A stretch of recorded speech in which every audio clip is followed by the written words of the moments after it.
الله الرحمن الرحيم meeshani waa aragtaan waa MCH-kii Balibusle dhakhaatiir khibrad leh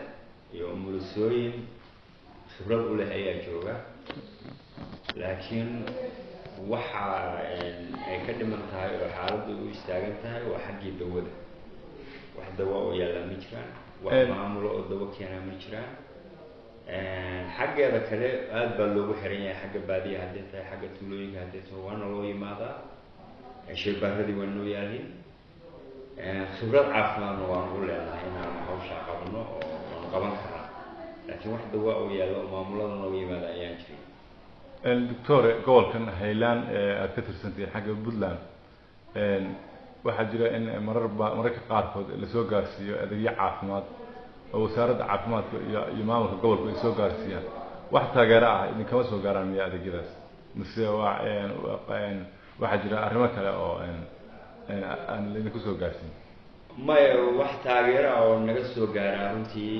ma jiraan oo xagga wasaaradda ka socdaa ma jiraan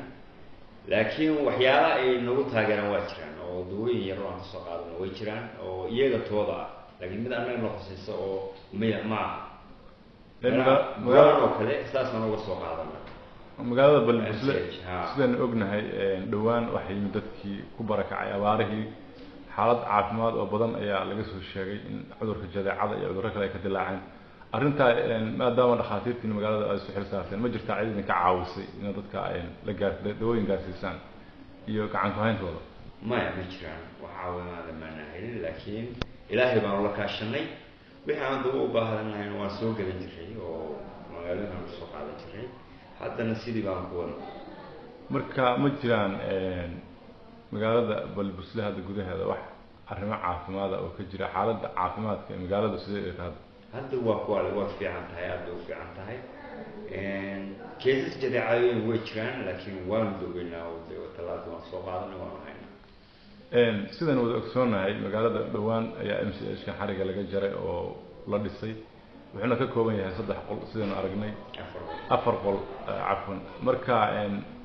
adeegiina ma idin dhameystiran yahay iyo shaqaalaha caafimaadka iyo mushaharkiina iyo xaaladda MCH ahaan maadaama bulshadii aad rabtaan inaad u shaqeysaan wallahi wax salary saa u weyn ma jiraan salary ma jiro adeega caafimaadka ee dadku dad khibrad leh weeyeen dad wax aqoon u leh weeyeen qof waliba meesha uu ku habboon yahay baa la geenayaa uu ka shaqeynaya marka fariinta ugu dambaysa aad u jeedinayso in shaqaale ka maamul ahaan caafimaadina caafimaad maamulka iyo shacabka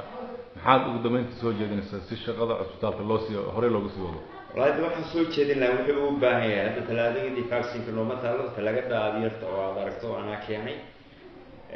talaagada in la keeno dawooyinku u baahan yahay sida MCH-da kale loogu shaqeynayo in noola shaqeeyo ayaan jecelahay maamulku noola shaqeeyo maasan